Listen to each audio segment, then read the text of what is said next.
मित्रों नमस्कार, अनिल वत्स। मकर राशि मार्च का महीना सन 2017, जिसे अंग्रेजी में कैप्रिकॉर्न भी कहते हैं, और स्वभावतः पृथ्वी तत्व प्रधान ये राशि है। और इस राशि के अधिपति शनि हैं। यह महीना कैसा रहेगा? क्या परिवार से कहीं दूर जाना होगा, या घर में किसी बात पे आपस में मिसअंडरस्टैंडिंग होगी? हेल्थ के पॉइंट ऑफ व्यू से ये समय कैसा रहेगा, इसका ध्यान रखना होगा। फाइनेंशियल पॉइंट ऑफ व्यू से कौन से नुकसान हो सकते हैं? कहीं रुपया उधार दे दें, वो वापस ना मिले, गलत जगह इन्वेस्टमेंट हो जाए, या कहीं कोर्ट कचहरी के मुकदमे वगैरह हों तो उसमें हमारा कितना नुकसान हो सकता है। आइए इन बातों की चर्चा करते हैं। मकर राशि की बात कर रहे हैं और 2017 मार्च का महीना, पहली, दूसरी, तीसरी तारीख की चर्चा करते हैं। पहली तारीख में खास बात यह है कि मंगल का मेष राशि में प्रवेश हो जाता है। मकर राशि वालों के लिए मंगल 4th हाउस का और 11th हाउस का रिप्रेजेंटेटिव करता है। चौथा घर मन का है, तो मन संकल्पवान है और अच्छे मूड में है। प्रॉपर्टी की अगर कहीं सेल परचेज की बात हो, उसमें रुपया इन्वेस्ट किया जा सकता है। आज मन में उत्साह ज़्यादा है, कोई नया संकल्प लेके कोई काम शुरू किया जा सकता है। इनकम के पॉइंट ऑफ व्यू से भी नॉट बैड, अच्छा रहेगा ये। और कहीं ना कहीं से धन प्राप्ति के भी योग बनेंगे। 3 तारीख को याज्ञवल्क्य जयंती है और याज्ञवल्क्य जयंती के अवसर पर एक गुड न्यूज़ ये है कि आपको किसी महिला मित्र से मुलाकात होगी, कहीं घूमने फिरने के योग बनेंगे। भविष्य में बिजनेस के पॉइंट ऑफ व्यू से कुछ ना कुछ इन्वेस्टमेंट भी दिखाई देता है। कहीं ना कहीं अगर हमारी किसी के साथ पार्टनरशिप वगैरह है, नॉट बैड, उसमें भी कुछ फ़ायदा ही होगा। 4, 5, 6 तारीख की स्थिति को देखते हैं। 4 को शुक्र वक्री हो जाता है। शुक्र आपकी जन्मपत्री का सबसे इंपॉर्टेंट प्लैनेट है, having lordship 5th house and 10th house. 5वां घर गर्लफ्रेंड का है, मित्रों का है, बॉयफ्रेंड का भी है, एजुकेशन से भी रिलेटेड है, प्रोफेशनल नॉलेज का भी है। और 10वां घर हमारे कर्म क्षेत्र का है, जहाँ हम जॉब करते हैं, काम करते हैं। तो किसी स्त्री के कारण कुछ बात बिगड़ सकती है, दोस्त हो तो नाराज़ हो सकता है, तो उसको मना लेना चाहिए। और अगर आपकी गलती है तो अपनी गलती पहले एक्सेप्ट करने में बहुत फ़ायदे हैं। This is very important. 5 तारीख को होला अष्टक आरंभ हो जाता है, यानी होली से पहले के 8 दिन। कहते हैं इन दिनों कुछ नया काम शुरू नहीं करना चाहिए। 7, 8, 9 तारीख की स्थिति को देखते हैं। कुछ हेल्थ इश्यूज आ रहे हैं, इसका ध्यान रखना। चोरी ना हो जाए, इसका ध्यान रखिएगा। मोबाइल फ़ोन वगैरह, या कहीं मार्केट में जाएं, कुछ सामान इधर उधर ना गुम हो जाए, इसका ध्यान रखिएगा।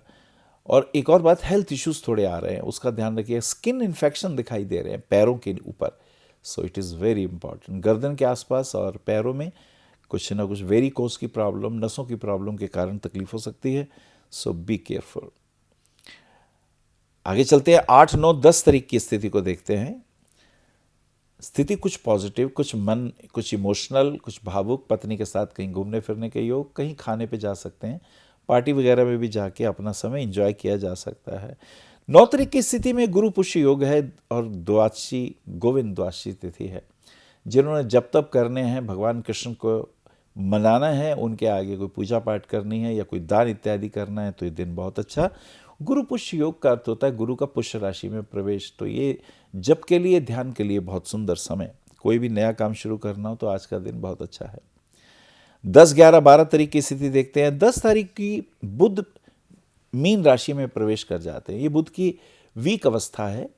Now mercury is having a lordship of your 9th house, जो कि आपका भाग्य का है, दी ग्रेस कमिंग फ्रॉम गॉड, ईश्वरी कृपा का है। बुध यहाँ नीच के हैं, लेकिन उच्च का शुक्र भी वहीं है, इसलिए उनको नीचता भंग मिलता है। तो किसी महिला मित्र से कुछ विशेष लाभ हो सकते हैं, धर्म चर्चाएं हो सकती हैं, विदेश यात्राओं की प्लानिंग हो सकती है, टिकटिंग के काम में फ़ायदा हो सकता है, एडवेंचरस के कार्यों में भी लाभ हो सकता है। और अगर आप मीडिया से जुड़े हुए हैं, या अगर आप ये समझें कि पॉलिटिक्स से रिलेटेड कहीं आपका ध्यान है, तो उसमें भी फ़ायदे हो सकते हैं। क्योंकि इस वक्त 2nd एंड 3rd हाउस की जो प्लैनेट्स हैं, they are aspecting each other. So राजनीति में कमाल का योग है, विशेष सफलताओं की प्राप्ति का योग दिखाई देता है। 12 तारीख को होलिका दहन भी है, और होलिका दहन में जब होली जल रही होती है तो उसकी परिक्रमाएं 3 करते हैं। अपने हाथ में कोकोनट, नारियल ले सकते हैं, चावल इत्यादि ले सकते हैं, बूरा शक्कर ले सकते हैं, मूंगफली वगैरह, ये उसमें डाल के 3 परिक्रमाएं करने से घर के वास्तु दोष दूर होते हैं, नेगेटिविटी दूर होती है, परिवार में हस्बैंड वाइफ के रिलेशन पॉजिटिव होते हैं और बॉस के साथ जो अनबन वो भी दूर होने लगती है। दिस इज ए बहुत अच्छा एक उपाय है। 13, 14, 15 तारीख की स्थिति देखते हैं। सूर्य का मीन राशि में प्रवेश हो जाता है। सन जो कि 8th हाउस की लॉर्डशिप लगते हैं, जो कि जिम्मेदारियों का है और अनुभूतियों का है। और ये हाउस जो है, जब सूर्य मीन राशि में आते हैं तो कहीं ना कहीं आपके पुरुषार्थ को आगे बढ़ाते हैं, बाहुबलियों से मुलाकात करवाते हैं, अच्छे अच्छे लोगों से संपर्क करवाने का ये योग बन जाता है। 15, 16, 17 तारीख की स्थिति देखते हैं। 15 को शुक्र वक्री है। शुक्र आपका पंचमेश और दशमेश है। जब शुक्र वक्री होता है तो ऑफिस के कार्यों में जितनी हम मेहनत करते हैं उतना रिटर्न नहीं आता है, काम ज़्यादा करना पड़ता है, कहीं ना कहीं गलती हो जाती है, कहीं कोई जिम्मेदारी आप ले लेते हैं और उसमें नुकसान होने का डर रहता है, तो इससे कुछ टेंशन बढ़ जाती है। ये एक खास चीज़ दिखाई दे जाती है इसके अंदर। 16, 17, 18 तारीख की स्थिति देखते हैं। 16 को गणेश चतुर्थी व्रत है और 17 तारीख की स्थिति फाइनेंशियल पॉइंट ऑफ व्यू से अच्छा, प्रॉपर्टी के लेन देन में अच्छा, खेल के जगत में नाम कमाने का योग है। और अगर कहीं पुलिस में या मिलिट्री में है तो कोई पुराना केस सॉल्व हो सकता है, कोई पुराना व्यक्ति जो कि अपराधी जगत का हो वो पकड़ा जा सकता है, तो इससे आपको नेम फेम की प्राप्ति हो सकती है। 18, 19, 20 तारीख की स्थिति देखते हैं। 18 को गुरु वक्री हो जाते हैं। गुरु आपके व्ययेश भी हैं और पराक्रमेश भी हैं। जब ये वक्री होते हैं तो इसका अर्थ ये समझना चाहिए कि गया धन वापस आने के योग बन सकते हैं। अगर किसी को उधार दिया है तो मांगिए, मिलने के योग बन सकते हैं। गुरु रूठा है तो उसे मनाइए, तो ये भी आशीर्वाद पाने के योग बन जाते हैं। 20, 21, 22 तारीख की स्थिति को देखते हैं। 21 तारीख को शुक्र अस्त हो जाते हैं पश्चिम दिशा में और 22 तारीख की स्थिति कुछ पॉजिटिव, कुछ अच्छी, कुछ मन अच्छा हुआ। अभी भागदौड़ बहुत अच्छी हो रही थी, अब थोड़ा रिलीफ है, लेकिन अभी भी मन बहुत अच्छा, जिसे कहते हैं आनंद में ऐसा नहीं है, लेकिन बेहतर है, आगे से तो काफ़ी बेहतर है। तो ये स्थितियाँ कुछ पॉजिटिव। 23, 24, 25 तारीख की स्थिति देख रहे हैं। शुक्र का पूर्व में उदय हो जाता है और फाइनेंशियल दृष्टिकोण से कुछ लॉस दिखाई देते हैं, कुछ जिम्मेदारियाँ होंगी जिसे निभाना पड़ेगा, रुपया ना चाहते हुए भी खर्च हो जाएगा, तो ध्यान रखिएगा। कोर्ट कचहरी के मामले में बहुत ध्यान रखिएगा, व्यर्थ की लड़ाई झगड़ों से बचना है। और मान सम्मान बहुत बड़ी चीज़ है, लेकिन इसके लिए कोर्ट कचहरी में परेशान होना बहुत अच्छी बात नहीं। और हस्बैंड वाइफ के रिलेशन में भी तनाव आ सकता है, उसका हमें ध्यान रखना है। 26, 27, 28 शुक्र का पूर्व में उदय हो जाता है, तो जो नेगेटिविटी थी जो वाइफ की तरफ से या स्त्रियों के पक्ष की तरफ से वो कुछ कम होगी और जो संबंध बिगड़े हुए थे वो कुछ अनुकूल होने शुरू हो जाएंगे। प्रॉस्पेरिटी धीरे धीरे बढ़नी शुरू हो जाएगी। 27 तारीख को बुध का मेष राशि में प्रवेश भी हो जाता है। अब मरकरी जो कि भाग्यस्थान के भी स्वामी हैं, छठे के भी स्वामी है, कुछ चिंताएं तंग करेंगी, कुछ परेशानियां, कुछ कर्जे की या कुछ हेल्थ इश्यूज होंगे। मुझे लगता है उसके लिए डॉक्टर को दिखाना चाहिए, क्योंकि जान है तो जहान है।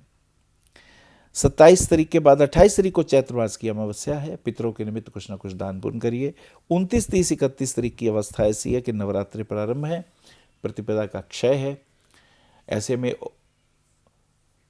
देवी माँ का मंत्र बहुत सुंदर है। नमो देव्यै महादेव्यै शिवाय सत्यम नमः, नमः प्रकृति भद्राय नियता प्रणता स्मताम, या ओम ऐं ह्रीं क्लीं चामुंडाय विचे, इस नवाण मंत्र का जाप कर सकते हैं। इसका दशांश हवन करने से मनोवांछित भगवती की कृपाएं भी प्राप्त होने लगती है। मुझे लगता है मकर राशि वालों को ओपल रतन या डायमंड रतन, ओपल हो तो 6-7 कैरेट का, डायमंड हो तो 1 या 1.5 सेंट का अपने हाथ में धारण करना चाहिए। मिडिल फिंगर में पहन सकते हैं, इससे बहुत लाभ होगा।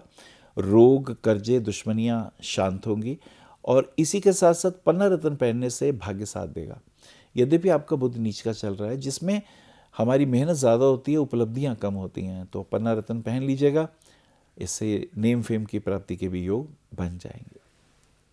आप आचार्य श्री अनिल वत्स जी के ज्योतिष व ध्यान संबंधी प्रोग्राम www.astroanilvats.com व मासिक राशिफल YouTube पर भी देख सकते हैं। विशेष जानकारी के लिए संपर्क करें। भविष्य कथन VE 279 गली नंबर 6 हरिनगर न्यू दिल्ली 110064। हमारे फोन नंबर है 9891739999 और 9818189993 और 88 98106030 और 9810880002। हमारी वेबसाइट है www.bhavishyakathan.org। ईमेल है acharyaanilvats@gmail.com। अपॉइंटमेंट के लिए संपर्क करें सुबह 11 बजे से शाम 6 बजे तक।